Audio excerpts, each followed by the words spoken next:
Hi foodies, ఈరోజు మా special ఏంటో తెలుసా?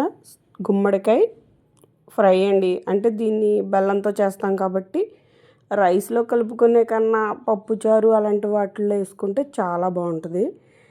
మనం పంకిన్ సీడ్స్ తింటాం కదా, అవి ఇప్పటి నుంచే కాదండి, ఎప్పటి నుంచో ఉన్నాయి. మా అమ్మమ్మ గారు అయితే వీటిని కడిగి ఎండబెట్టి ఒలిచి తినిపించేవారు.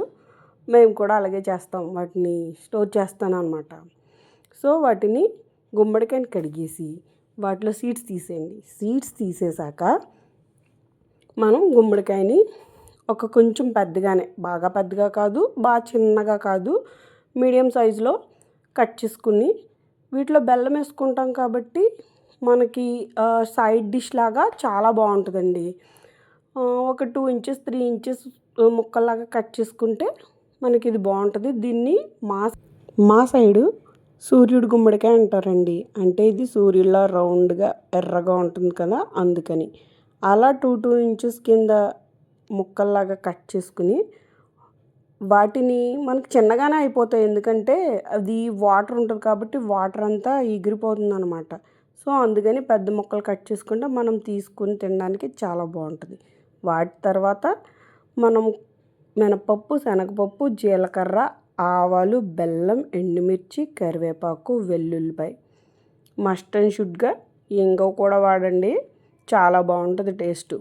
సో ఇప్పుడు స్టవ్ ఆన్ చేసుకుని ప్యాన్ పెట్టుకుని దాంట్లో ఆయిల్ వేయండి. ఆయిల్ వేసిన తర్వాత ఇందులో అసలు ఒక్క డ్రాప్ వాటర్ కూడా వాడమండి. మన్నాడికి కూడా బాగానే ఉంటుంది, కానీ తడి తగలకూడదు. సో పోపు గింజలు అంటే ఆవాలు, జీలకర్ర కొంచెం చిటపటలాడిన తర్వాత మనం శనగపప్పు, మినపప్పు కూడా వేసి కొంచెం వేపుకోండి. అవి బాగా వేగిన తర్వాత మనకి మిగిలిన పోపులు కూడా వేసేయండి.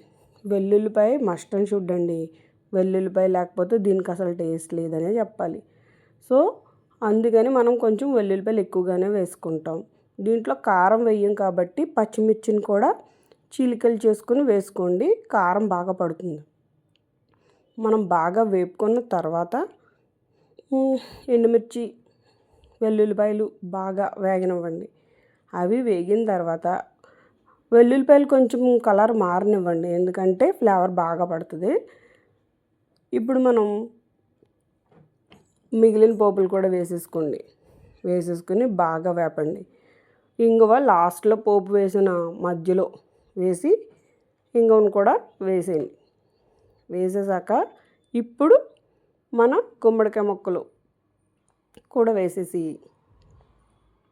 వీటిని కొంచెం ఇంగువ ఇందాక పోపులో వేయడం మర్చిపోయాను, సో అందుకని వీటిపైన వేసాను అనమాట. ఆ తర్వాత ఉప్పు వేసుకోవచ్చు లేదా సాల్ట్, నేను రాక్ సాల్ట్ వేసాను అనమాట. బెల్లం వేసి పైకి కిందకి కొంచెం జాగ్రత్తగా కలపండి. కలిపిన తర్వాత మీరు దాని మీద మూత పెట్టి స్విమ్లోనే పెట్టండి. పెట్టిన తర్వాత దాన్ని కలిపి మూత పెట్టి అలా వదిలేస్తే ఆటోమేటిక్గా బెల్లానికి, ఉప్పుకి వాటర్ వస్తుందండి. మనం అసలు వాటరే వేయక్కర్లేదు. అప్పుడు దాన్ని మూత పెట్టి స్విమ్లో బాగా ఉడకనివ్వండి. అది ఉడికిందో లేదో మీకు తెలిసిపోతుంది అనమాట. అది టేస్టు బెల్లంతో కలిసి చాలా బాగుంటుందండి. ఇది సైడ్ డిష్ కింద ఇంకా బాగుంటుంది, పిల్లలు ఇష్టంగా తింటారు, మంచి విటమిన్స్ ఉంటాయి.